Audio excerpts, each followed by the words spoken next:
அனைவருக்கும் வணக்கம். மதுரையில் மிகப்பெரிய மாநாடு, ஆர்டிஐ மாநாடு, தகவல் பெறும் உரிமை சட்ட ஆர்வலர்கள் மாநாடு மதுரை தமுக்க மைதானத்தில் நடைபெற்றது.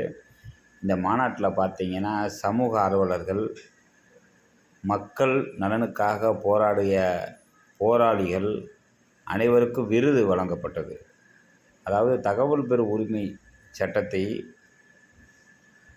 தமிழ்நாடு முழுவதும் இன்றைய தினம் சமூக ஆர்வலர்கள், சட்ட வல்லுநர்கள் அனைவரும் கையில் எடுத்து மிகப்பெரிய மக்கள் நலனுக்கான ஒரு ஆயுதமாக இதை பயன்படுத்துகிறார்கள். பல்வேறு ஊழல், லஞ்சம் ஆகியவற்றை நடக்க விடாமல் தடுக்குகின்ற ஒரு ஆயுதம் ஆர்டிஐ. ஒரு எந்தவித பதவி இல்லாத ஒவ்வொரு மனிதனும் அரசின் வரி பணத்தில் நடைபெறுகின்ற அரசின் மக்கள் நலத்திட்டங்களில் மக்கள் வரிப்பணங்கள் எவ்வளவு செலவு செய்கிறார்கள், அதில் ஏதேனும் ஊழல் நடக்கிறதா, அப்படி ஊழல் நடந்தால் அதை சட்டப்படி எப்படி மக்கள் மத்தியில் கொண்டு வருவது என்பதை உள்ளிட்ட தகவல்களை அனைத்து சமூக ஆர்வலர்களுக்கும் வழங்கி கொண்டிருக்கும் ஆர்டிஐ பயிற்சியாளர் அண்ணன் திரு ஹக்கீம் அவர்கள் தலைமையிலே மிகப்பெரிய மாநாடு மதுரை தமுக்க மைதானத்தில் நடைபெற்றது. இந்த மாநாட்டில் பல ஆயிரக்கணக்கில் சமூக ஆர்வலர்கள் தமிழகம் முழுவதும் வந்திருந்து இந்த மாநாட்டை சிறப்பித்தனர். மாநாடு மிகவும் அருமையாக நடைபெற்றது.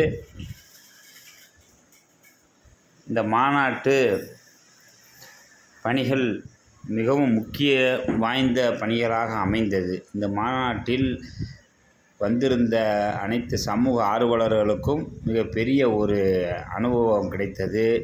வருங்காலத்தில் தொடர்ந்து சமூக பணிகளை மேற்கொள்ளும் சமூக ஆர்வலர்களுக்கும் மக்கள் நல போராளிகளுக்கும் இந்த மாநாடு ஒரு உந்து சக்தியாக அமைந்தது. தமிழ்நாடு முழுவதும் ஆயிரக்கணக்கானோர் வந்திருந்தார்கள். அவர்கள் தங்கள் அனுபவத்தை பகிர்ந்து கொண்டார்கள். சிறப்பு விருந்தினராக முன்னாள் மத்திய அமைச்சர் சுதர்சன நாச்சியப்பன் அவர்கள் மற்றும் அறப்போர் இயக்கத்தின் நிர்வாகிகள் அனைவரும் கலந்து கொண்டு இந்த மாநாடு மிகப்பெரிய ஒரு வெற்றி அடைந்த மாநாடாக நடைபெற்றது. இந்த மாநாடு ஞாயிறன்று ஆகஸ்ட் 10 நடைபெற்றது. தமிழகம் முழுவதும் அனைத்து சமூக ஆர்வலர்களும் மக்கள் நல போராளிகளும் வந்து செல்வதற்கு வசதியாக விடுமுறை நாட்களில் நடைபெற்றது. வந்திருந்த சமூக போராளிகளுக்கு விருது வழங்கி அவரது சமூக பணியினை ஊக்குவிப்பு செய்யப்பட்டது. நன்றி, வணக்கம்.